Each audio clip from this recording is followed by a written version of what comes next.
We can do this. We just have to find a speech today, or we'll get failing grades. How are we supposed to do that? I have much more important things to do than learn a speech. Look, I don't want to do this either. But hey, we're the perfect duo. I've got natural speaking abilities, and you've got a lot of energy. You sound like my parents.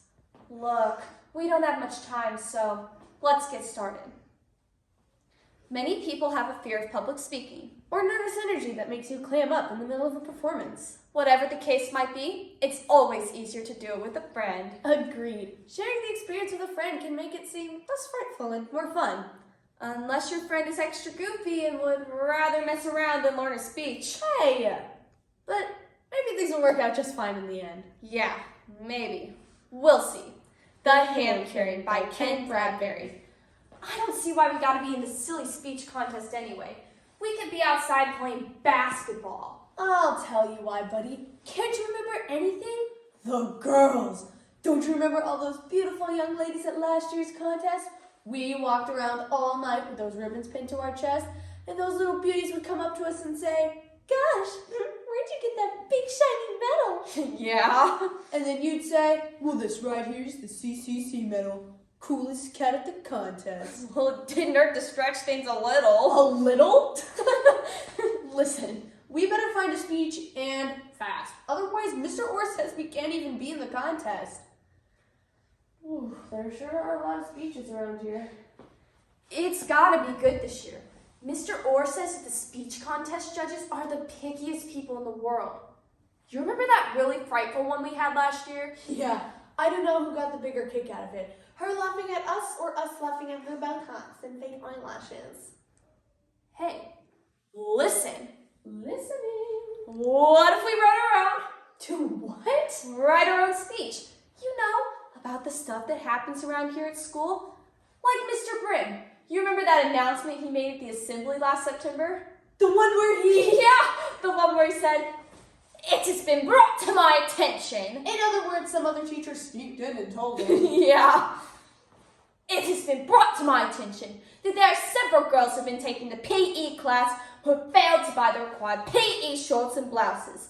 Beginning today, all found without their PE shorts and blouses will be sent to my office."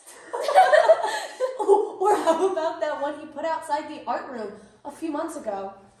"Lost an old canvas bag belonging to Mrs. Pritchett. Mrs. Pritchett will be gone for a few days, but if you sign the old bag, please return it to the office for a chance to claim a prize." Ooh, how about we do a Huckleberry Finn one like we did a few years ago? Oh, no, we won't. Why not? That was good. Yeah, but when you played Huck Finn chewing tobacco, you weren't really supposed to spit. I know, but when we got to the contest, I was kind of excited, and I thought it'd be real if I really did spit. Yeah, well, that lady in the front row thought it was pretty real, all right. Oh boy, she was mad, huh? Yeah. Got our little boy right between the eyes. Let's keep looking. Oh, here's one. "The Night of the Train" by Clyde J. Fish. Whoopee. No, listen. It says it's for 2 men and a narrator. So we cut the narrator. Nah, he's got the most lines. You'll have to play the part of both of the men. Me? Why is it always me that has to do all the work? What are you complaining about? You don't have to learn any lines. Just do what the narrator says. I read, you move. I've got the brains and you've got the rhythm. Thanks. Okay, here's the setup. The scene starts in a cabin way back in the North Woods. You are spending the weekend there by yourself. The cabin is furnished with a bed, up center, and 2 doors located to your left and right. Okay, you're gonna play the part of both of the men and put in all the sound effects. All right. While sleeping one night in my secluded forest cabin,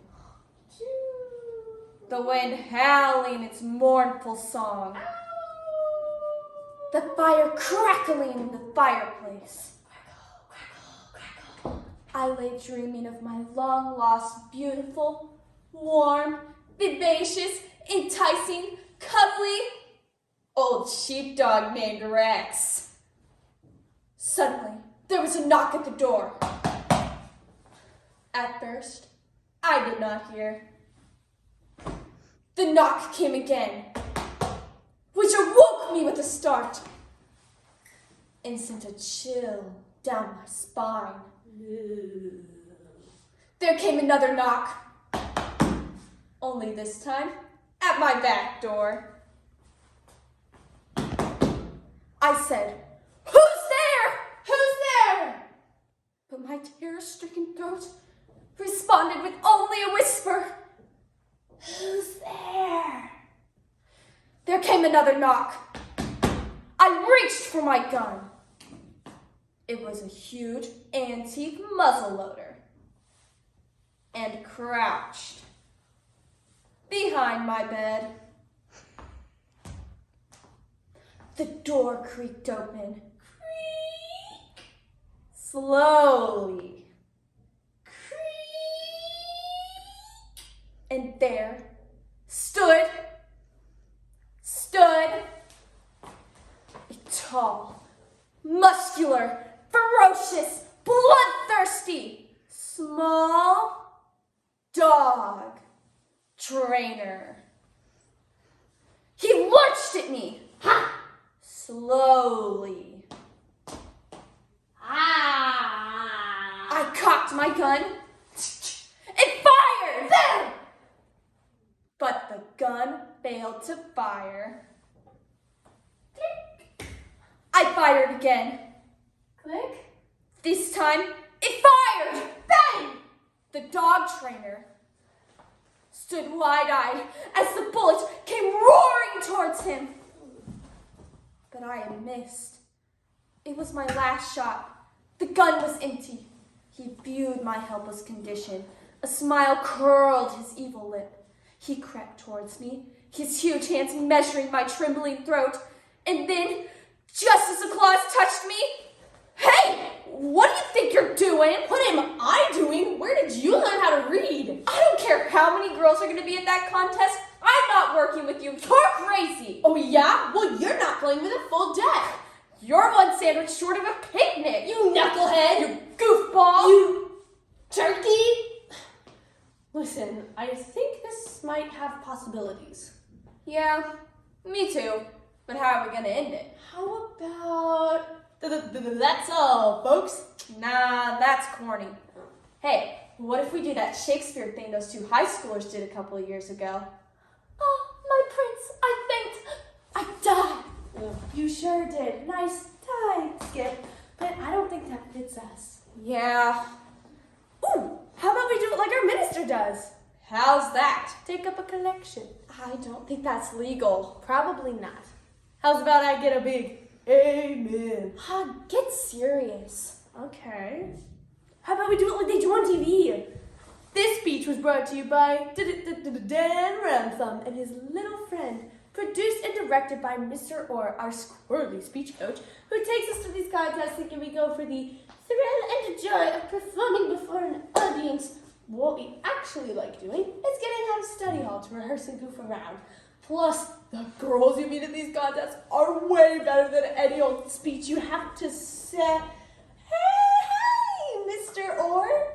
Who me? Psh, I was just goofing around. I think you got that. What's that? You already have a speech picked out for us? It's about two boys who get sent to the principal's office for making fun of a teacher? Gee, that sounds awesome, huh, Skip? Yeah. And you'll even let us practice in the principal's office?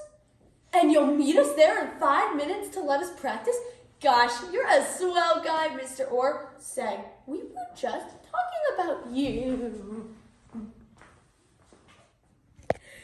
touched me.